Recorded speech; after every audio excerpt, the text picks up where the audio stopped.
Et salut, c'est Mathieu d'ADBO. Depuis peu, ADBO distribue l'excellent plugin Scalp pour SketchUp. Je me propose donc dans cette vidéo de vous montrer à quoi ça sert, mais surtout comment est-ce qu'on s'en sert. Coupons tout de suite court aux rumeurs les plus folles. Non, Scalp ne vous servira pas à faire disparaître les cheveux de Steve. Par contre, Scalp se propose de répondre à l'un des petits défauts de SketchUp, à savoir le remplissage des coupes. Effectivement, en utilisant l'outil plan de section de SketchUp et Scalp, nous allons pouvoir produire des coupes avec des hachures, des motifs géométriques, des couleurs, des textures, renforçant encore ainsi l'aspect professionnel de vos plans.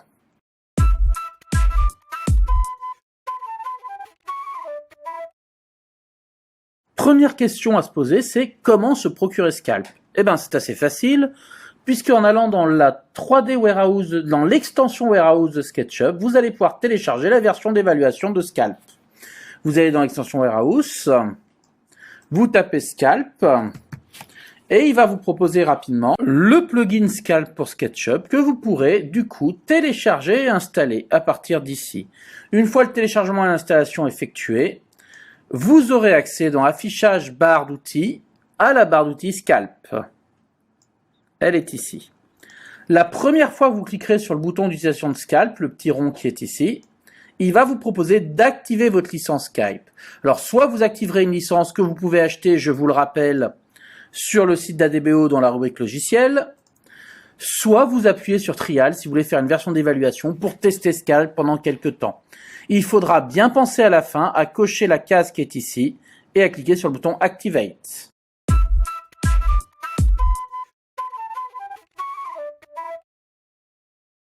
Maintenant que Scalp est activé, on va pouvoir voir un peu comment il fonctionne. Chez moi, la fenêtre Scalp est déjà complètement développée. Ce sera sûrement pas le cas chez vous, donc il faudra penser à cliquer sur le petit bouton qui est là pour développer à fond la fenêtre Scalp. On va commencer déjà par réviser le principe de base de la coupe dans SketchUp. La coupe se fait à l'aide de l'outil plan de section qui se trouve ici. Je clique dessus.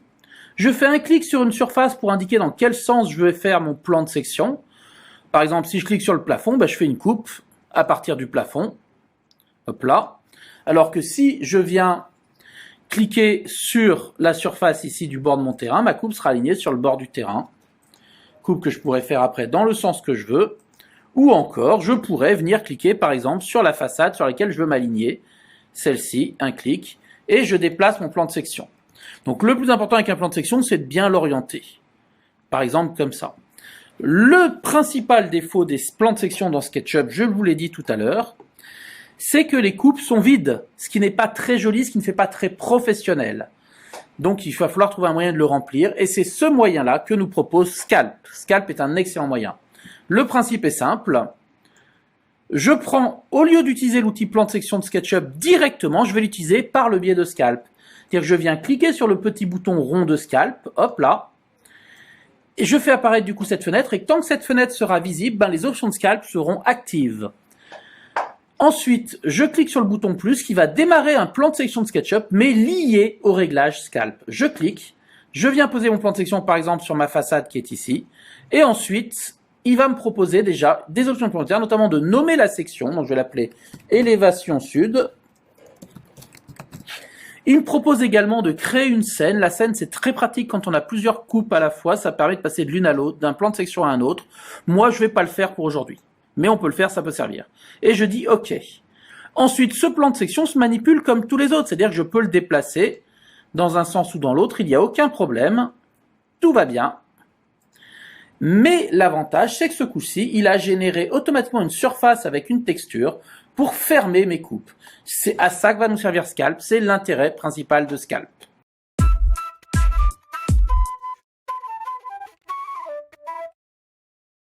À cette étape, je commence déjà à entendre les frémissements d'excitation qui s'emparent de vous à l'idée de toutes ces belles coupes à venir. Et ce qu'il manque à votre bonheur, j'en suis sûr, c'est de pouvoir changer le motif qui compose vos coupes. Eh bien, naturellement, c'est possible. Actuellement, Scalp utilise le motif par défaut de Scalp, c'est-à-dire cette espèce de petit rond qui est en fait le logo du plugin. Et ce motif est appliqué à l'élévation sud, c'est-à-dire que de partout, tous les éléments coupés par élévation sud, porte le motif Scalp par défaut indiqué ici. Eh bien, en cliquant sur Scalp par défaut, je peux venir choisir un autre motif, par exemple le RAL 7004, gris, ou alors encore un autre motif, mon marron gris, voilà. Donc là, j'ai indiqué quelle est la couleur par défaut que je dois mettre sur les éléments coupés par mon plan de section élévation sud. Scalp propose d'autres solutions pour changer la couleur et notamment actuellement, c'est la sélection par objet qui est fait. Vous voyez ici, il est dit qu'actuellement la couleur est choisie par objet, c'est-à-dire par groupe, en fait par groupe ou par composant coupé. En cliquant ici, on verra tout à l'heure qu'il y a d'autres possibilités par calque, par texture que nous verrons ensemble.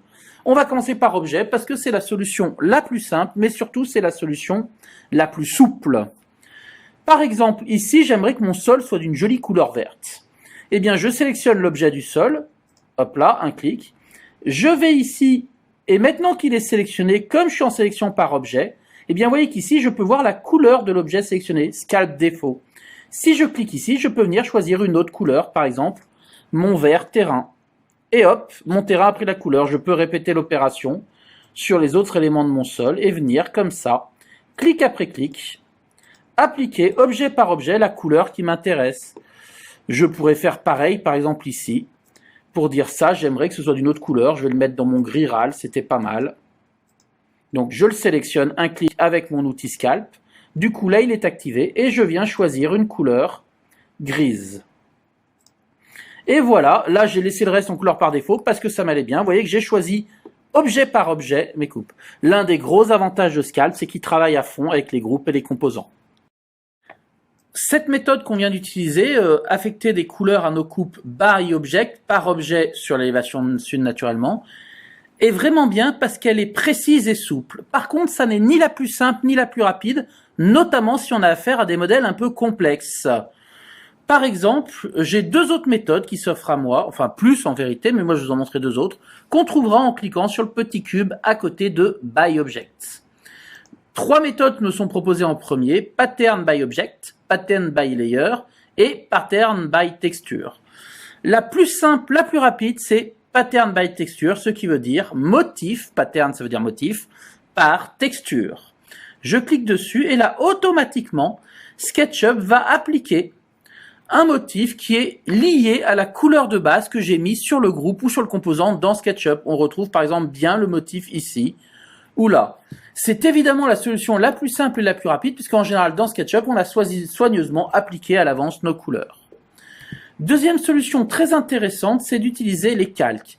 Vous le savez, dans SketchUp, on peut travailler avec des calques si on le souhaite.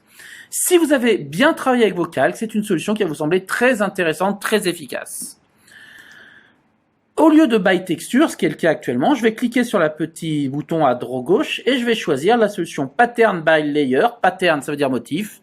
Layer, ça veut dire calque. Donc, motif par calque. Actuellement, mon motif est parfaitement uniforme parce que je n'ai pas encore défini de couleur par mes calques. Je vais activer la fenêtre info sur l'entité qui sera pratique. Hop là. Ce qui fait que quand je vais cliquer sur un objet, par exemple si je clique sur l'objet qui est ici, je sais qu'il se trouve sur le calque 01 terrain. Donc, pour définir la couleur d'un calque, d'un objet, enfin la couleur appliquée à un calque, je vais aller ici, sur le petit menu déroulant, menu en haut à droite de la fenêtre Scalp, choisir l'option Define Layer Pattern, ce qui veut dire définir le motif des calques. Ça me fait apparaître la fenêtre qui est là, et je vais choisir mon motif. Donc là, je voulais choisir le motif du terrain, donc 01 terrain.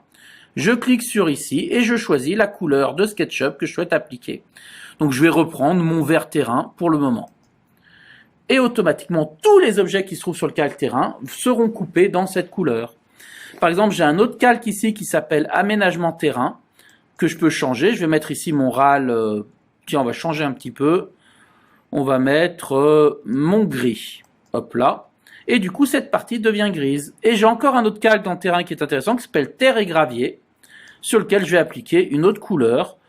Par exemple, qu'est-ce que je vais appliquer? Rouge, tiens, juste pour le plaisir, on le changera plus tard.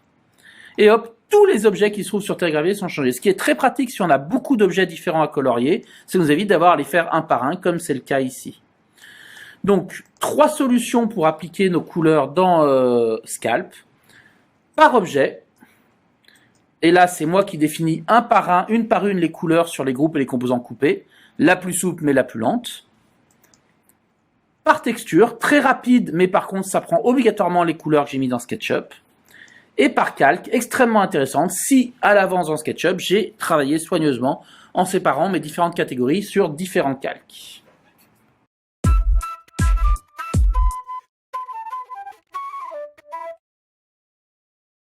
Du coup, on voit que l'efficacité de Scalp pour appliquer ces surfaces est vraiment remarquable, vraiment intéressante. Et qu'on n'est pas limité au niveau des motifs, puisqu'on utilise les couleurs de SketchUp, et que les couleurs SketchUp, dans l'absolu, c'est infini, puisqu'on peut mettre les textures, les couleurs qu'on veut. À cela va s'ajouter une dernière option intéressante. Scalp intègre son propre système de génération de textures. C'est-à-dire, quand la fenêtre Scalp est ouverte, je peux venir cliquer sur le petit bouton qui est là, Scalp Pattern Designer, et là j'ai une petite optique qui va me permettre de créer moi-même mes textures pour Scalp. C'est-à-dire que juste ici, là j'ai un modèle de base, donc le modèle de base on le reconnaît, c'est le modèle de base de Scalp, et si je clique ici sur le petit menu déroulant, hop, je vais pouvoir choisir des textures préenregistrées. Et là, si vous essayez, ceux qui ont l'habitude des logiciels de dessin technique, de CAD, de plan, vont reconnaître des motifs extrêmement classiques et normalisés, bien intéressants, qu'on retrouve par exemple dans AutoCAD. Voilà, et donc par exemple, si je choisis, tiens, le premier, là, Stone Maçonnerie, je me retrouve avec des hachures qui ont une tête qui me plaît bien. Je peux aller en choisir d'autres, bien entendu. Hop là, par exemple, tout en bas, il me semble, j'ai un truc sand. Voilà, sand, sable, tout ça, ça j'aime bien aussi. Motif avec des petits points. Donc je peux choisir un motif de base, je peux changer son nom. Donc là, je vais l'appeler terre végétale. Voilà, donc je change mon nom, je valide avec entrée, ou je clique à côté. Là, vous voyez apparaître un petit bouton. Quand je cliquerai sur ce bouton, je transférerai cette texture dans ma bibliothèque SketchUp, ce qui sera pratique pour utiliser après. J'ai plein d'options de réglage. Je peux par exemple ici travailler sur l'échelle de ma texture, grâce à la petite indication ici qui m'indique une référence métrée, donc pour l'impression. Et je peux venir choisir l'épaisseur des points, des lignes, leur couleur, et par exemple la couleur. Par exemple ici, je vais cliquer sur ma couleur, et venir choisir un vert pour mettre en fond de plan. Quand j'ai trouvé le vert qui m'intéresse, je fais Choose, et voilà, j'ai ma texture. La texture me convient, bah je clique sur les deux petites flèches, et regardez, ça va venir, hop, ma texture terre végétale est maintenant apparue ici dans la bibliothèque. Ça peut prendre un peu de temps. Je vais m'en créer une autre, je vais cliquer ici sur le module, je vais venir créer ici Stone Maçonnerie. Ici, je vais pas mettre du blanc, je vais mettre plutôt du gris, pas du vert. Hop là. Un petit fond gris dans ce genre-là. Je peux bien sûr taper mes valeurs ici en RGB. Moi, je vais mettre 222 de partout. Choose. Et voilà. Et là, je vais renommer ça. Je vais l'appeler béton jardinière. Voilà, je suis pas très doué pour choisir des noms. Je clique à côté. Et une fois encore, je clique sur la petite flèche pour l'envoyer dans ma bibliothèque SketchUp. Ce qui prend quelques secondes. Voilà, vous voyez, béton jardinière, il est ici maintenant. Et puis je vais en faire une dernière. Je vais repartir de Sand, j'aimais bien Sand. Hop là. Sauf que cette fois, je vais le faire un petit peu plus gros. Voilà. Je vais choisir une autre couleur. Donc je vais choisir une couleur plutôt marron. Alors du marron plutôt comme ça, voilà. Choose, voilà qui est pas mal. Et je vais l'appeler gravier et terre. Je clique à côté pour valider et hop, j'appuie sur mes petites flèches pour le transférer dans ma bibliothèque de SketchUp. Voilà. Donc grâce à ce petit générateur, je me suis créé des matières. Ces matières, je pourrais même les exporter, vous voyez, grâce au menu. Je pourrais les exporter, par exemple, dans Layout. Je pourrais les importer d'un autre logiciel comme par exemple AutoCAD. Et j'ai vraiment des solutions intéressantes pour créer des matières très personnalisées. Une fois que ça c'est fait, je vais revenir à mon travail habituel. Donc là, comme je suis en affichage par calque, qu'est-ce que je vais faire? Je vais revenir ici dans Scalp, cliquez sur le petit bouton menu pour activer Definite Layer Patterns. Et je vais venir dire, dans mon aménagement de terrain, je vais venir prendre tout en haut mon béton jardinière, hop là, et il va s'appliquer, vous voyez, avec ses hachures. Sur mon sol, je vais choisir, au lieu de vert terrain, ma petite terre végétale. Et pour la zone terre et gravier, je vais venir choisir, comme ça, là, hop, raté, mes graviers et terre. Le gros avantage de Scalp à ce niveau-là, c'est que bien sûr, ce sont des textures SketchUp. C'est-à-dire que si je me rends compte à un moment que ma terre ici n'a pas tout à fait la bonne teinte, qu'elle me plaît pas, bah regardez, je peux venir la sélectionner avec ma pipette dans SketchUp, comme si j'étais dans SketchUp, et venir l'éditer comme n'importe quelle matière SketchUp. Par exemple, moi je vais venir l'ajuster un petit peu. Hop là, ça c'est raté. Hop là, l'ajuster un peu à la teinte, voilà, de mes cailloux. Donc la grosse force de Scalp, c'est qu'il est complètement lié à SketchUp, que tout est paramétrable, que si je modifie un groupe maintenant, comme les couleurs, tout ça sont appliquées par Scalp, bah Scalp suivra la route. Si je bouge un objet d'un calque à un autre, Scalp s'adaptera automatiquement sans que j'ai besoin de refaire tout le travail de coupe et de remplissage. Voilà, après, bah, par exemple, je pourrais créer une scène. Donc là, c'est bon avec Scalp, je le ferme pour le moment. Par exemple, me mettre en vue, hop, de côté. Enlever la perspective dans caméra, j'enlève la perspective. Je vais venir dans affichage masquer mon plan de section parce que c'est pas très joli, travailler un petit peu mon zoom, et hop, et faire une scène dans SketchUp, fenêtre scène, pour me créer une vue que j'appellerai élévation sud. Voilà pour ce tour d'horizon des options de base de Scalp. Il y en a d'autres. Là, je vous ai montré vraiment la base du logiciel qui permet de faire l'essentiel des opérations avec Scalp. À bientôt. N'hésitez pas à cliquer sur le bouton j'aime pour dire j'aime cette vidéo. Et si vous êtes intéressé par Scalp, à consulter notre site pour voir les tarifs et éventuellement le commander. Au revoir.